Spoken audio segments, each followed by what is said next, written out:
পৃথিবীর প্রথম মানব হজরত আদম আলাইহিসাল্লাম ও হজরত হাওয়া আলাইহিসাল্লামের মাধ্যমেই আল্লাহ রব্বুল আলামিন এই পৃথিবীতে মানব জাতির বংশ বিস্তার করেছিলেন। মানব বংশ বিস্তারের প্রক্রিয়াটি ছিল এই যে হজরত হাওয়া আলাইহিসাল্লাম প্রতি বছর 2টি করে যমজ সন্তান প্রসব করতেন। সেই সন্তানদের মধ্যে একটি হতো পুরুষ এবং অপরটি হতো নারী। হজরত আদম আলাইহিসাল্লামের প্রথম জোড়ার পুরুষ সন্তানটির নাম রাখা হয়েছিল কাবিল ও কন্যা সন্তানটির নাম রাখা হয়েছিল আকলিমা, এবং দ্বিতীয় জোড়ার পুরুষ সন্তানটির নাম রাখা হয়েছিল হাবিল ও কন্যা সন্তানটির নাম রাখা হয়েছিল গাজা। কাবিলের সাথে জন্মধারিণী বোন আকলিমা ছিল অত্যন্ত সুন্দর ও রূপসী। আল্লাহ রব্বুল আলামিন তাকে সীমাহীন রূপ সৌন্দর্য দান করেছিলেন। পক্ষান্তরে হাবিলের সাথে জন্মগ্রহণ করা বোন গাজা তেমন সুন্দরী ছিলেন না। আল্লাহ রব্বুল আলামিন তাকে তেমন রূপ সৌন্দর্য দান করেননি। এভাবেই বিবি হাওয়া আলাইহিসাল্লাম প্রতি বছর যমজ সন্তান প্রসব করতেন এবং মানবের বংশ বিস্তার হয়ে চলল। তাদের প্রথম 2 জোড়ার সন্তান যখন বিবাহের বয়সে উপনীত হলেন, তখন আল্লাহ রব্বুল আলামিন জিব্রাইল আলাইহিসাল্লামকে একটি নির্দেশ দিয়ে হজরত আদম আলাইহিসাল্লামের কাছে প্রেরণ করলেন। হজরত জিব্রাইল আলাইহিসাল্লাম হজরত হাওয়া আলাইহিসাল্লামের কাছে উপস্থিত হয়ে বললেন, হে আল্লাহর নবী আদম, আপনার প্রথম 2 জোড়া পুত্র সন্তান ও কন্যা সন্তানদের বিবাহের বয়স হয়েছে। আল্লাহ রব্বুল আলামিনের উদ্দেশ্য হলো মানবের বংশ বিস্তার করা, অতএব আপনি তাদের মাঝে বিবাহ সংগঠিত করুন। এক্ষেত্রে আল্লাহ রব্বুল আলামিনের নির্দেশ হলো একই জোড়ার পুত্র ও কন্যা সন্তানদের মাঝে বিবাহ সংগঠিত হতে পারবে না, বরং এক জোড়ার পুত্রের সাথে অপর জোড়ার কন্যার বিবাহ হবে। সাবধান যাতে কোনোভাবেই একই জোড়ার পুত্র ও কন্যা সন্তানের মাঝে বিবাহ সংগঠিত না হয়। এই বলে হজরত জিব্রাইল আলাইহিসাল্লাম বিদায় গ্রহণ করলেন। আল্লাহ রব্বুল আলামিনের পক্ষ থেকে এরূপ নির্দেশ লাভ করে হজরত আদম আলাইহিসাল্লাম তার 2 পুত্র হাবিল ও কাবিলকে ডাকলেন এবং তাদেরকে বললেন, হে পুত্রগণ, আল্লাহ রব্বুল আলামিনের পক্ষ থেকে একটি নির্দেশ এসেছে। তোমাদের বিবাহের বয়স হয়েছে। আল্লাহ রব্বুল আলামিনের উদ্দেশ্য হলো মানবের বংশ বিস্তার করা, অতএব আমি তোমাদের মাঝে বিবাহ সংগঠিত করে দিতে চাই। হে পুত্রগণ, তোমরা শুনে রাখো, বিবাহের ক্ষেত্রে আল্লাহ রব্বুল আলামিনের বিধান হলো একই জোড়ের পুত্র কন্যার মাঝে বিবাহ সংগঠিত হতে পারবে না, বরং প্রথম জোড়ের কন্যার সাথে দ্বিতীয় জোড়ের পুত্রের বিবাহ দিতে হবে এবং দ্বিতীয় জোড়ের পুত্রের সাথে প্রথম জোড়ের কন্যার বিবাহ দিতে হবে। সুতরাং কাবিল বিবাহ করবে গাজাকে এবং হাবিল বিবাহ করবে আকলিমাকে। পিতার এরূপ আদেশ শুনে হাবিল নীরব রইল, কিন্তু কাবিল তখন আপত্তি করে বসল এবং সে প্রতিবাদের সুরে বলে উঠল, হে আমাদের পিতা, আপনি আমাদেরকে যেই নির্দেশ দিচ্ছেন এটি বড়ই ন্যায় এবং ইনসাফহীন নির্দেশ। আকলিমা আমার সাথে জন্মগ্রহণ করেছে, যুক্তির দাবি এই যে তাকে আমার সঙ্গে বিবাহ দিতে হবে, আর গাজা হাবিলের সাথে জন্মগ্রহণ করেছে, তাই তাকে হাবিলের সাথেই বিবাহ দেওয়া হোক।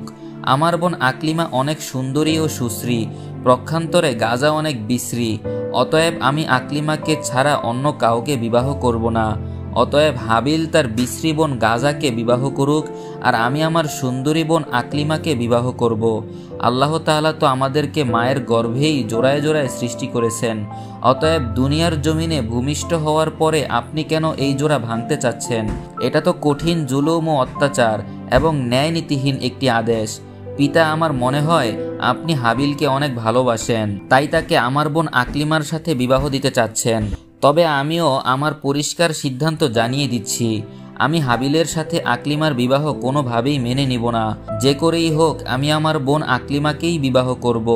আমি আগেই জানিয়ে দিচ্ছি, আমাদের বিবাহ নিয়ে যদি কোনো দুর্ঘটনার সৃষ্টি হয় তার জন্য আপনিই দায়ী থাকবেন। কাবিলের কথা শুনে আদম আলাইহিসাল্লাম বললেন, বৎস, তুমি হয়তো ভাবছো এগুলো আমার নিজস্ব বানানো কথা, কিন্তু আমি আমার নিজের থেকে কোনো কিছুই করছি না। আমি শুধু আল্লাহ রব্বুল আলামিনের হুকুমগুলো তোমাদের শুনিয়ে দিলাম মাত্র।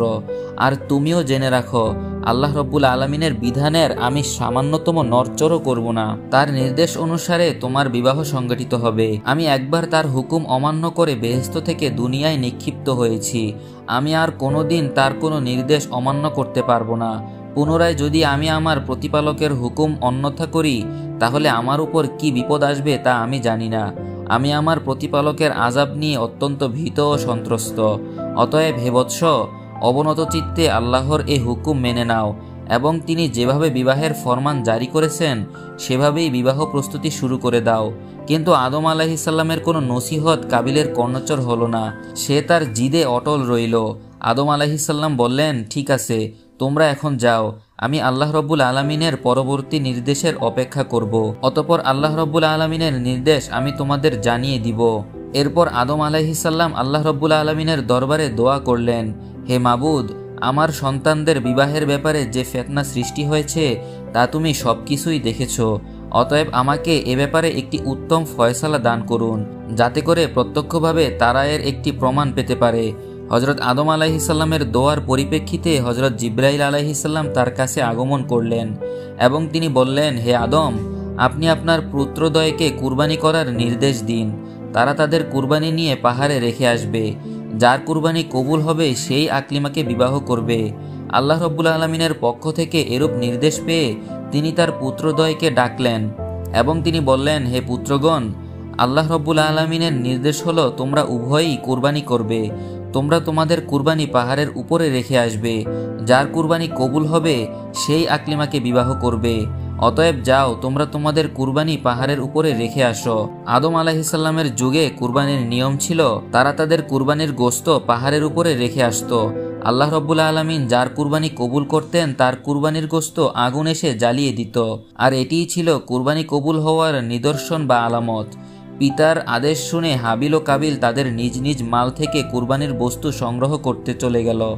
কাবিল ছিল কৃষক। সে কৃষিকাজ করে শস্য উৎপন্ন করত। সুতরাং সে কৃষিপণ্যের মাধ্যমেই কুরবানি করার মনস্থির করল। পক্ষান্তরে হাবিল ছিল একজন মেষপালক। সে মেষ চড়িয়ে জীবিকা নির্বাহ করত। তাই সে তার মেষগুলি থেকে একটি মেষকে আল্লাহর রাস্তায় কুরবানির জন্য মনস্থির করল। এক্ষেত্রে সে তার মেষগুলি থেকে সবচেয়ে উত্তম ও মোটা তাজা একটি মেষকে চয়ন করল। অতঃপর কাবিল ও হাবিল উভয়ই তাদের কুরবানি পাহাড়ের উপরে রেখে আসলো। মুফাসসিরে কেরাম উল্লেখ করেছেন, হজরত আদম আলাইহিসসালামও তখন তাদের সাথেই সেই স্থানে উপস্থিত ছিলেন। কিছুক্ষণের মধ্যে আল্লাহ তাআলার পক্ষ থেকে একখণ্ড আগুন এসে হাবিলের কোরবানিকে জ্বালিয়ে দিল। এই দৃশ্য দেখে হাবিল অত্যন্ত খুশি হয়ে আল্লাহ রব্বুল আলমিনের দরবারে শুকরিয়া জ্ঞাপন করতে লাগলেন। পক্ষান্তরে কাবিল লজ্জায় অনুতাপে হিংস্র ও ক্ষুব্ধ মূর্ত ধারণ করল এবং সে বলল, পিতা, আপনি হাবিলকে অধিক ভালোবাসেন, তাই আপনি তার জন্য দোয়া করেছেন। আপনার দোয়ার কারণে তার কুরবানি কবুল হয়েছে এবং আমাকে ভালোবাসেন না, তাই আমার জন্য দোয়াও করেননি, তাই আমার কুরবানি কবুলও হয়নি। এবং সে হাবিলকে লক্ষ্য করে বলল, হাবিল, অবশ্যই আমি তোমাকে হত্যা করব। হাবিল বলল, হে ভাই, তুমি যদি তোমার হাত আমাকে হত্যা করার জন্য সম্প্রসারিত করো, আমি তোমাকে হত্যা করার জন্য আমার হাত সম্প্রসারিত করব না। আমি চাই তুমি আমার পাপ এবং তোমার পাপ বহন করো। আর কেবলমাত্র মুত্তাকিলের পক্ষ থেকেই আল্লাহ রব্বুল আলামিন কবুল করে থাকেন। আদম আলাইহিসসালাম তখন বললেন, বৎস, তুমি নিজের চোখেই প্রত্যক্ষ করলে আল্লাহ রব্বুল আলামিনের মর্জি ও তার ইচ্ছাপন্থী। অতএব আল্লাহ রব্বুল আলামিনের মর্জি ও ইচ্ছার প্রতি সন্তুষ্ট থেকে তুমি হাবিলের সাথে সদ্ভাব বজায় রাখো এবং আল্লাহ রব্বুল আলামিনের ফরমান অনুযায়ী বিবাহ করার রাজি হয়ে যাও। এতে আল্লাহ রব্বুল আলামিন অত্যন্ত খুশি হবেন এবং দুনিয়া ও আখেরাতে তোমার কল্যাণ হবে। সে নিজের অপমানের জ্বালায় হাবিলের প্রতি আরও শত্রুভাবাপূর্ণ হয়ে গেল। সে দৃঢ় প্রতিজ্ঞা করল, যে করেই হোক সে হাবিলকে হত্যা করবেই। এরপর সে হাবিলকে হত্যা করার জন্য সুযোগ খুঁজতে লাগলো, কিন্তু আদম আলাইহিসসালাম বিদ্যমান থাকার কারণে সে কোনোভাবেই সুযোগ করতে পারল না। কিছুদিন পরে আল্লাহ রব্বুল আলমিনের পক্ষ থেকে আদম আলাইহিসসালামের কাছে নির্দেশ আসলো, হে আদম, তুমি আমার ঘর বাইতুল্লাহ জিয়ারতের উদ্দেশ্যে মক্কার দিকে গমন করো। হজরত আদম আলাইহিসসালাম আল্লাহ রব্বুল আলমিনের পক্ষ থেকে এই নির্দেশ লাভ করার পরে আকাশের দিকে লক্ষ্য করে বললেন, হে আকাশ, তুমি কি আমার সন্তানদেরকে রক্ষা করার দায়িত্ব গ্রহণ করবে? প্রত্যুত্তরে আকাশ বলল, হে আদম, আমি তোমার সন্তানদেরকে রক্ষা করার দায়িত্ব গ্রহণ করতে পারবো না। অতঃপর আদম আলাইহিসসালাম পাহাড়কে লক্ষ্য করে বললেন, হে পাহাড়, তুমি কি আমার সন্তানদের রক্ষা করার দায়িত্ব গ্রহণ করবে? পাহাড় জবাব দিল, হে আদম, আমি তোমার সন্তানদেরকে রক্ষা করার দায়িত্ব গ্রহণ করতে পারবো না। তখন আদম আলাইহিসসালাম জমিনকে লক্ষ্য করে বললেন, হে জমিন, তুমি কি আমার সন্তানদেরকে রক্ষা করার দায়িত্ব গ্রহণ করতে পারবে? তখন জমিনও একই উত্তর দিল। তখন আদম আলাইহিসসালাম হাবিলকে লক্ষ্য করে বললেন, হে হাবিল, তুমি আমার সন্তানদেরকে রক্ষা করার দায়িত্ব গ্রহণ করতে পারবে? হাবিল বলল, হে আমার পিতা, আল্লাহ যদি আমার উপর অনুগ্রহ করেন তাহলে আমি এই দায়িত্ব গ্রহণ করতে রাজি আছি। অতঃপর হজরত আদম ও বিবি হাওয়া স্বীয় সন্তানদের রক্ষণাবেক্ষণের দায়িত্ব হাবিলের কাছে ন্যস্ত করে মক্কার দিকে রওনা করলেন। আদম আলাইহিসসালাম হজে গমন করার পরে কাবিল তার উদ্দেশ্য সিদ্ধির জন্য একটি বিশাল সুযোগ পেয়ে গেল। এতদিন সে তার পিতার শাস্তির ভয়ে তার উদ্দেশ্য সিদ্ধি করতে পারছিল না, কিন্তু পিতা যখন তাদের থেকে দূরে চলে গেল তখন আর কিসের ভয়। এরপর কোনো একদিন হাবিল তার বকরিও মেষপাল চড়াতে মাঠে গেল এবং সে ক্লান্ত হয়ে একটি গাছের ছায়ায় ঘুমিয়ে পড়ল। কাবিল যখন দেখল হাবিল একটি নির্জন প্রান্তরে গাছের ছায়ায় ঘুমিয়ে রয়েছে, সেটিকে একটি বিশাল সুযোগ মনে করল। সে ভাবল হাবিলকে হত্যা করার এটাই উপযুক্ত সময়, কিন্তু সে একটি বিপদের সম্মুখীন হয়ে গেল। হত্যা করবে তো ঠিকই, কিন্তু কি দিয়ে হত্যা করবে তা স্থির করতে পারছিল না। পৃথিবীতে ইতিপূর্বে কেউ কোনো মানুষ হত্যা করেনি, তাই এই পদ্ধতি কাবিলের জানা ছিল না। মানবজাতির বিশেষ শত্রু ইবলিস যখন দেখল কাবিল হত্যা করা নিয়ে একটি সমস্যায় উপনীত হয়েছে, তখন সে ভাবল কাবিলকে সাহায্য করা এখন আমার একান্ত দায়িত্ব ও কর্তব্য। মূলত সে তো এরকম একটি সুযোগের অপেক্ষাই ছিল, তাই সে আর কালবিলম্ব না করে একটি পথিকের আকৃতি দিতে কাবিলের সামনে আত্মপ্রকাশ করল। অতঃপর সে তার শয়তানি শক্তির বলে একটি কৃত্রিম সাপ তৈরি করল। সাপটি ধীরে ধীরে মানুষরূপী ইবলিসের কাছে এগিয়ে আসতে লাগলো। ইবলিস তখন জমিন থেকে একটি পাথর উঠিয়ে সাপের মাথায় ছুঁড়ে মারল। তখন সাপের মাথা চূর্ণ বিচূর্ণ হয়ে গেল এবং সেখানেই সাপটি মৃত্যুবরণ করল। হত্যা করার এই পদ্ধতি দেখে কাবিল অত্যন্ত খুশি হলো এবং সে মনস্থির করল এই পদ্ধতিতেই সে তার ভাই হাবিলকে হত্যা করবে। হত্যা করার পদ্ধতি স্থির করে সে ধীরে ধীরে হাবিলের কাছে এগিয়ে যেতে লাগলো। যখন সে হাবিলের কাছে পৌঁছে গেল তখন সে একটি বিরাট পাথর হাতে তুলে নিল। অতঃপর সেই পাথরটিকে ঘুমন্ত হাবিলের মাথার দিকে লক্ষ্য করে প্রচণ্ড জোরে ছুঁড়ে মারল। পাথরের আঘাতে হাবিলের মাথা ফেটে চৌচির হয়ে গেল এবং সাথে সাথে হাবিল মৃত্যুর কোলে ঢলে পড়ল। হাবিলের মৃত্যু তো হলো ঠিকই, কিন্তু এখন একটি নতুন সমস্যা দেখা দিল। সে কিভাবে হাবিলের মৃতদেহ গোপন করবে, নিজের আত্মরক্ষা করবে, এটা নিয়ে সে চিন্তায় পড়ে গেল। যদি হাবিলের লাশ এভাবে পড়ে থাকে তাহলে তার মৃত্যুর কথা অবশ্যই পিতার কর্ণচর হবে, আর আমি যে তার হত্যাকাণ্ড ঘটিয়েছি এটা অবশ্যই তিনি বুঝতে পারবেন। সুতরাং হাবিলের মৃত্যুর খবর কিছুতেই যাতে পিতার কানে না পৌঁছে এবং তার লাশেরও যাতে তিনি সন্ধান না পান, এজন্য তার লাশ গোপন করা দরকার। কিন্তু কাবিল বুঝতে পারছিল না কিভাবে সে তার ভাইকে দাফন করবে।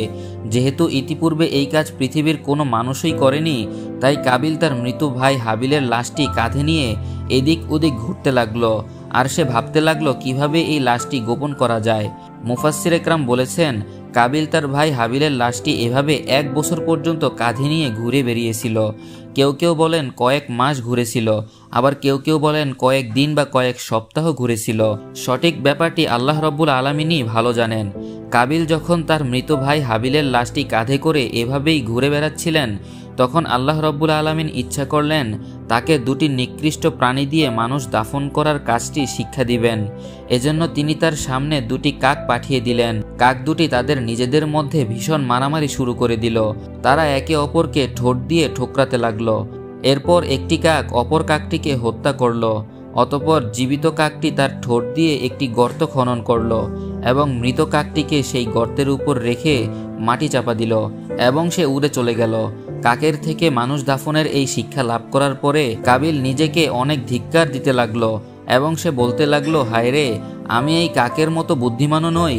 একটি সাধারণ কাক মানুষ দাফনের যে পদ্ধতি জানে, আমি সেই পদ্ধতিটিও জানি না। আমি এই কাকটির মতো হতে পারলাম না, এত নিকৃষ্ট আমি।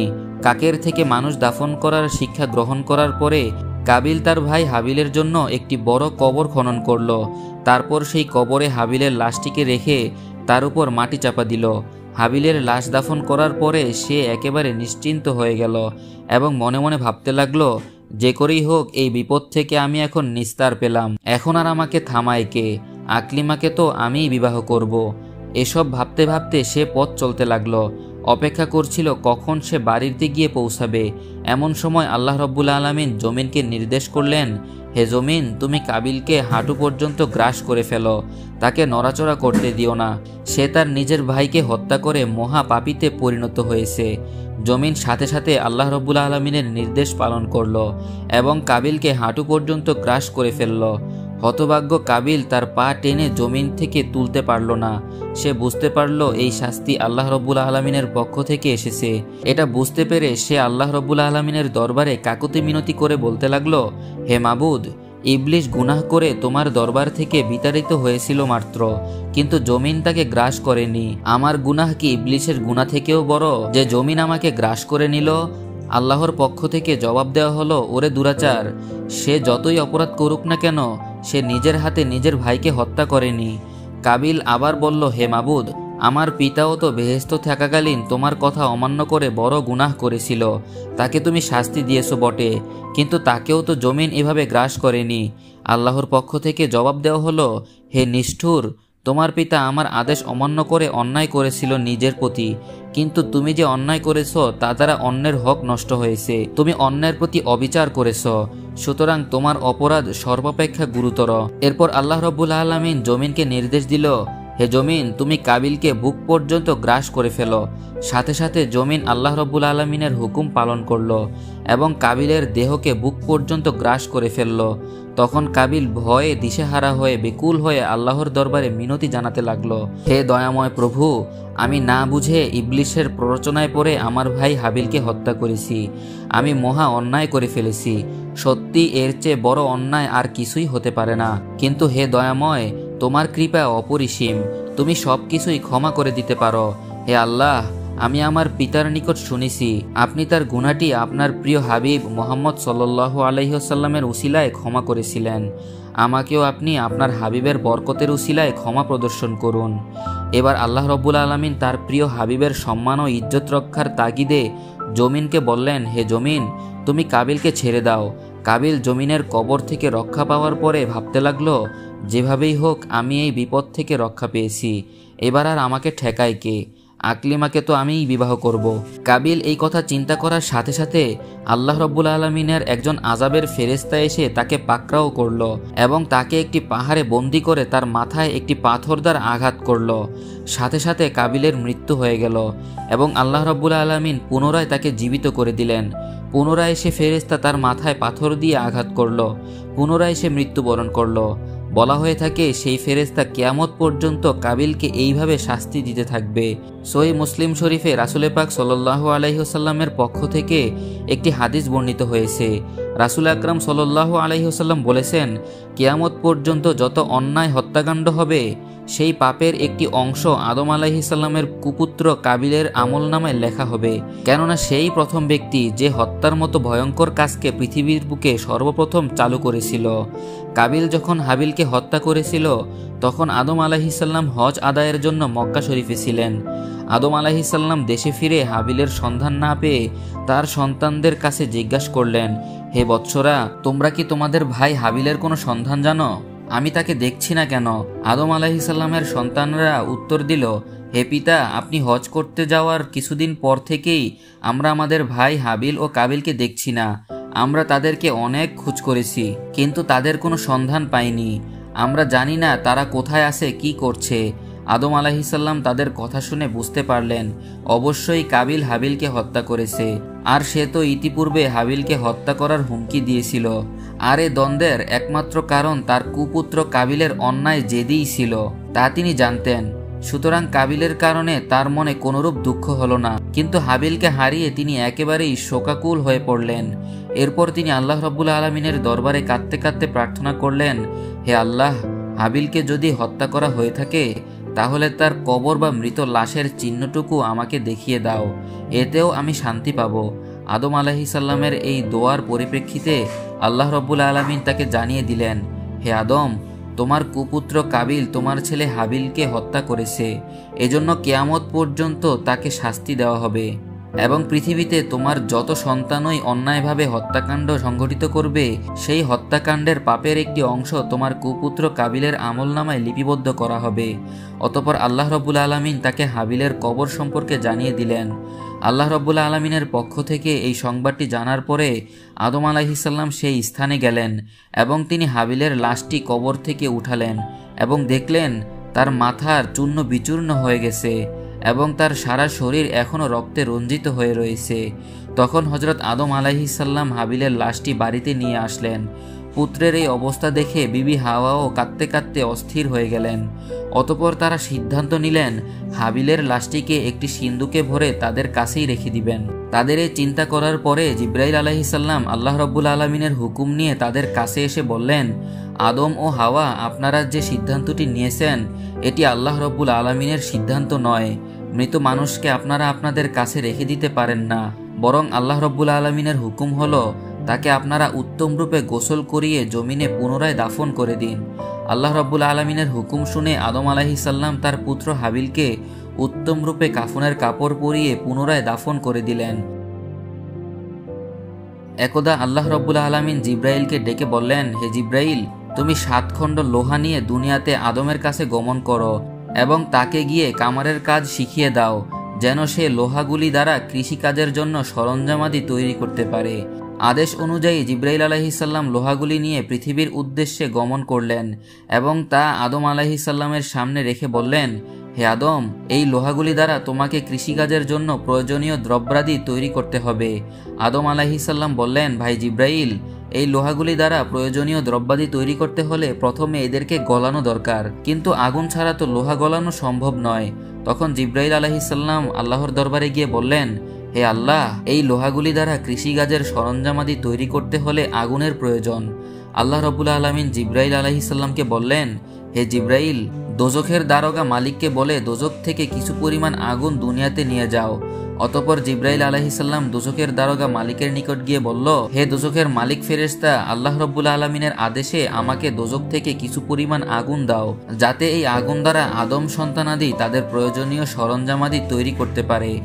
তখন মালিক ফেরেশতা জিব্রাইল আলাইহিসসালামকে দোজখ থেকে কিছুটা আগুন দিলেন, কিন্তু সেই আগুনের উত্তাপ এত প্রবল ছিল যে জিব্রাইল আলাইহিসসালাম যেই না সেই আগুন দুনিয়াতে নিয়ে রাখলেন, দোজখের আগুন দুনিয়াকে জ্বালিয়ে পুড়িয়ে ছারখার করে দিয়ে পুনরায় দোজখে ফিরে আসলো।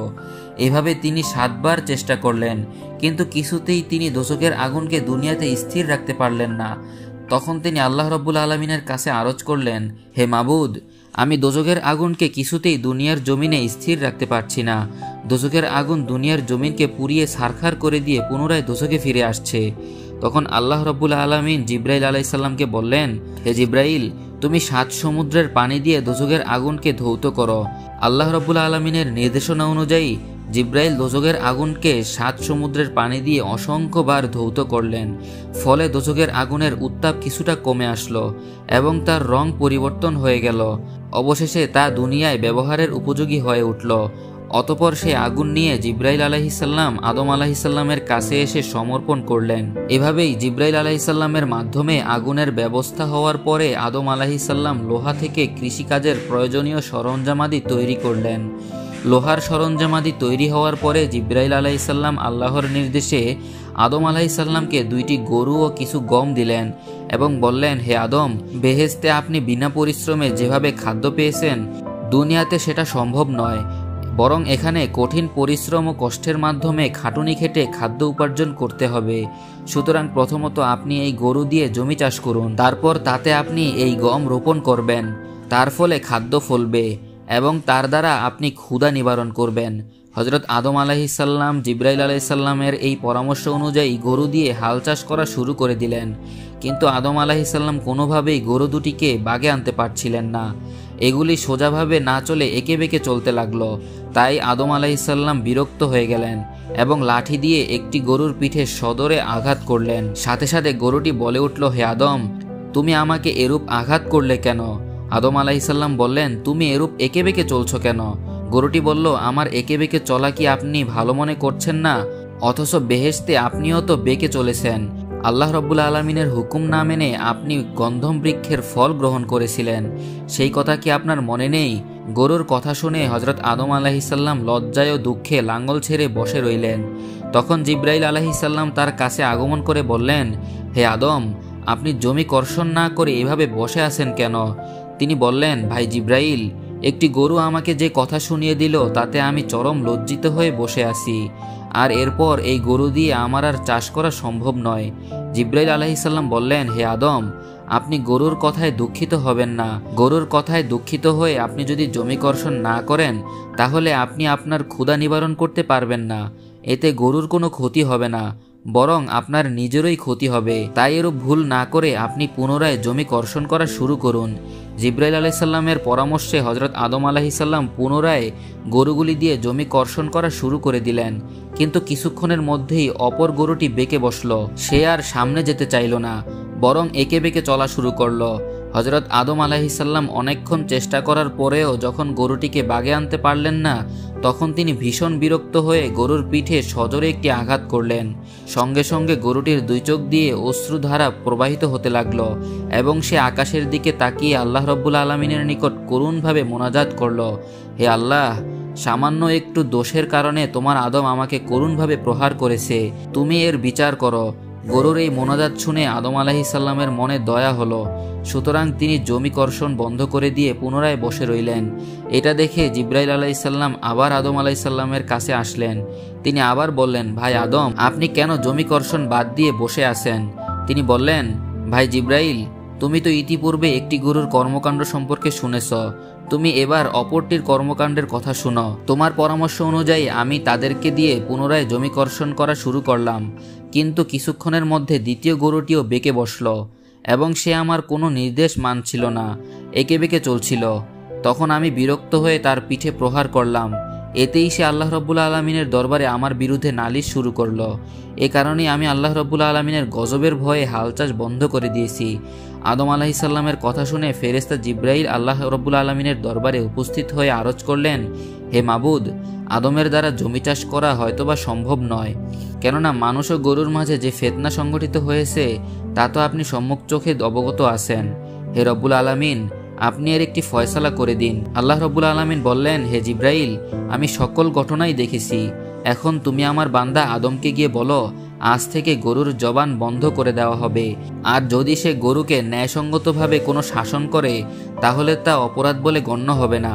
অতএব সে পুনরায় চাষাবাদ শুরু করুক, কেননা তার ও তার স্ত্রীর ভরণ পোষণের ব্যবস্থা এই পদ্ধতির মধ্য দিয়েই করতে হবে। পরিশ্রম ছাড়া সে দুনিয়াতে কোনোভাবেই খাবার জোগাড় করতে সক্ষম হবে না। অতএব তুমি তাকে ভালোভাবে এই কথাগুলি বুঝিয়ে দাও। অতঃপর জিব্রাইল আলাইহিসসালাম আল্লাহ রব্বুল আলমিনের দরবার থেকে বিদায় নিয়ে পুনরায় আদম আলাইহিসসালামের কাছে আসলেন এবং তাকে আল্লাহ রব্বুল আলমিনের নির্দেশ বাণীগুলি সুন্দরভাবে বুঝিয়ে দিলেন। তখন হজরত আদম আলাইহিসসালামের মনের ভার কেটে গেল। অতঃপর তিনি জমিতে হাল চাষ করে জিব্রাইল আলাইহিসসালামের কথা অনুযায়ী জমিতে গমগুলি রোপণ করলেন।